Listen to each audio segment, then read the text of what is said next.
اور اللہ تعالیٰ تو رحمت کے وعدے فرماتے ہیں. حدیث پاک میں آتا ہے کہ جب شیطان نے بہکانے کے لیے قسمیں کھائیں اور کہا کہ اے اللہ میں تیرے بندوں کو بہکاؤں گا دائیں سے بائیں سے آگے سے پیچھے سے ولا تجد اکثرهم شاکرین، اللہ یہ اکثر تیرے ناشکرے ہوں گے، تو اس وقت فرشتوں کو بڑی حیرت ہوئی. کہنے لگے اے اللہ اولاد آدم کے لیے تو مشکل بن گئی. پوچھا کیسے؟ اے اللہ یہ شیطان دائیں بائیں آگے پیچھے سے بہکائے گا اور بندوں کے لیے تو کوئی راستہ ہی نہیں بچا. اللہ تعالیٰ نے فرمایا کہ میرے فرشتوں یہ دو سمتوں کو بھول گیا، ایک نیچے کی سمت ایک اوپر کی سمت. میرا گناہگار بندہ جب اپنے گناہوں پہ پریشان ہو کر میرے در پہ آئے گا اور میرے در پر آ کر ہاتھ پھیلا دے گا، چونکہ ہاتھ اوپر کی سمت کو اٹھیں گے، ابھی اس کے ہاتھ نیچے نہیں جائیں گے، میں اس کے گناہوں کو معاف فرما دوں گا. اور جب میرا بندہ اپنے گناہوں سے پریشان ہو کر اپنے سر کو سجدے میں ڈال دے گا، کیونکہ نیچے کی سمت سے شیطان اثر انداز نہیں ہو سکتا، میرا بندہ ابھی سر نہیں اٹھائے گا، میں اپنے بندے کے گناہوں کو معاف فرما دوں گا. تو شیطان نے ایک قسم کھائی تھی، فَبِعِزَّتِكَ، اللہ تیری عزت کی قسم میں تیرے بندوں کو بہکاؤں گا. اللہ تعالیٰ نے اس کے جواب میں فرمایا شیطان مردود تو قسمیں کھاتا ہے میرے بندوں کو بہکانے کے لیے، ورغلانے کے لیے. ذرا میری بات بھی سن لے کہ میرے بندے بتقاضائے بشریت گناہ کرتے رہیں گے اگر اپنی موت سے پہلے سچی معافی مانگیں گے. فَبِعِزَّتِي وَجَلَالِي، مجھے اپنی عزت کی قسم، مجھے اپنے جلال کی قسم، میں ان کی توبہ کو قبول کر لوں گا. تو شیطان نے بہکانے کے لیے ایک قسم کھائی تھی، رحمان نے معافی دینے کے لیے دو قسمیں کھائی ہوئی ہیں. سبحان اللہ. اس لیے اللہ تعالیٰ کی ہر صفت کا ایک نام ہے، لیکن رحمت کی صفت کے دو نام ہیں، رحمان اور رحیم. اور کوئی صفت ایسی نہیں جس کے دو نام ہو سوائے رحمت کی صفت. وہ تو اتنا کریم آقا ہے، وہ تو بخش کے خوش ہوتا ہے، وہ تو معاف کر کے خوش ہوا کرتا ہے.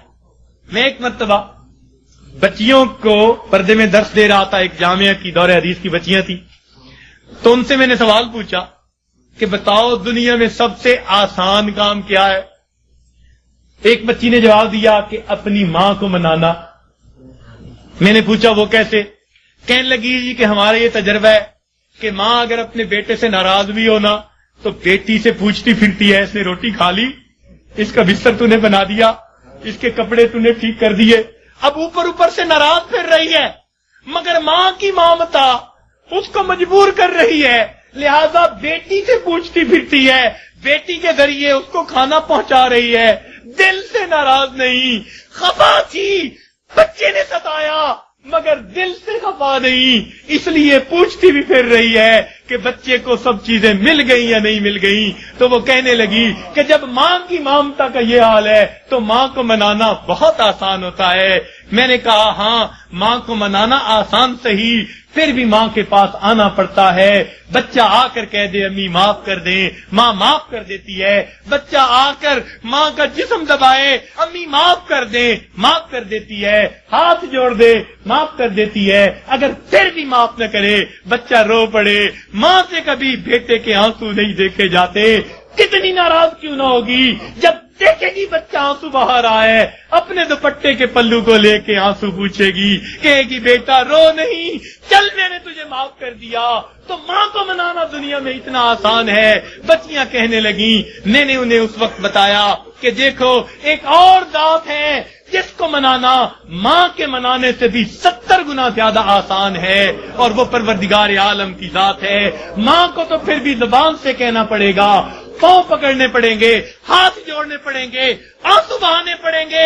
ایک وہ پروردگار ذات ہے جس کے سامنے بندہ تنہائی میں بیٹھا ہو، فقط دل کے اندر نادم ہو جائے، دل کے اندر شرمندہ ہو جائے اور دل میں پکارے پروردگار گناہوں کی معافی چاہتا ہوں، میں نے سچی توبہ کر لی، اللہ میں نے صلح کر لی، مجھے اپنا بنا لے، شیطان کے پنجے سے چھڑا لے. کوئی ہاتھ نہیں ہلایا، کوئی اس نے زبان سے لفظ نہیں نکالا، فقط دل کی ندامت کو قبول کر کے اللہ تعالیٰ اپنی ناراضگی کو دور فرما دیتے ہیں. تو اللہ رب العزت کو منانا ماں کے منانے سے بھی 70 گنا زیادہ آسان. تو اپنے رب کو منا لیجئے.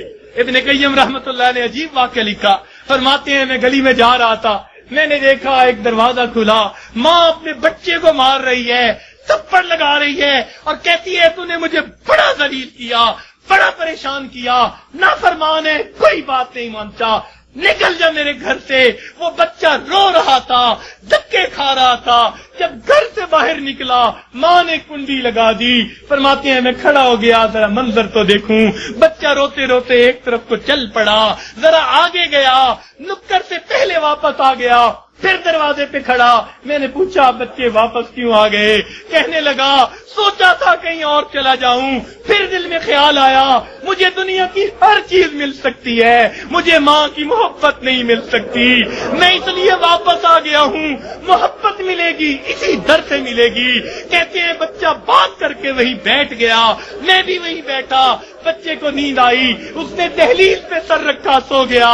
کافی دیر گزری، ماں نے کسی وجہ سے دروازہ کھولا، ضرورت کے لیے باہر جانا چاہتی تھی، بیٹے کو دیکھا دہلیز پہ سر رکھے سو رہا ہے۔ اٹھایا، کیوں دہلیز پہ سر رکھے سو رہے ہو؟ امی مجھے دنیا میں کوئی دوسری ماں نہیں مل سکتی، میں اس دہلیز کو چھوڑ کے کیسے جاؤں؟ فرمایا بچے کے الفاظ سے ماں کی آنکھوں سے آنسو آ گئے، بچے کو سینے سے لگا لیا۔ میرے بیٹے جب تیرا یقین ہے اس گھر کے سوا تیرا گھر کوئی نہیں، میرے در کھلے ہیں، آ جا، میں نے تیری غلطیوں کو معاف کر دیا۔ فرماتے ہیں جب گنہگار بندہ اپنے رب کے دروازے پہ اس طرح آتا ہے اور کہتے ہیں رب کریم میری خطاؤں کو معاف کر دے، میرے گناہوں کو معاف کر دے، اے بے قصوں کے دستگیر، اے دکھی دلوں کو سکون دینے والے، اے غمزدہ دلوں کو تسلی دینے والی ذات، اے پریشان دلوں کو سکون بخشنے والی ذات، اے بے سہارا لوگوں کا سہارا بننے والی ذات، اے گناہوں کے پردوں میں گناہوں کو اپنی رحمت کے پردوں میں چھپا لینے والی ذات، تو میرے لیے رحمت فرما دے، مجھے در در کے دھکے کھانے سے بچا لے، اللہ اپنی ناراضگی سے بچا لے، میں سلو کرنے کے لیے حاضر ہو گیا ہوں۔ پروردگار آئندہ نیکوکاری کی زندگی عطا فرما۔ تو جب بندہ اس طرح پیش کر دیتا ہے اللہ رب العزت اس بندے کی توبہ کو قبول کر لیتے ہیں۔ اللہ تعالی ہمیں سچی توبہ کرنے کی اور توبہ کر کے یہاں سے اٹھنے کی توفیق عطا فرما دے۔